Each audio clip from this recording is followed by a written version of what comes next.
یه موردی که لازم دیدم بیام خدمتتون عنوان کنم این بود که ما عنوان کرده بودیم که کرم ضد آفتابمون ضد تعریقه و یه سریا اشتباه برداشت کرده بودن که منظور از ضد تعریق بودن اینه که شما وقتی ضد آفتاب میزنید عرق نمی کنید و این خیلی بده.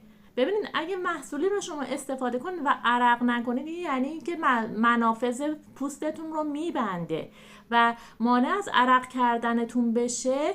این مزیت نیست. منظور از ضد تعریق بودن ضد آفتاب اینه که وقتی میزنید روی پوست، وقتی عرق میکنید اون خاصیت حفاظتی که نسبت به اشعه های خورشید روی پوستتون ایجاد شده رو از بین نمیره با عرق کردن.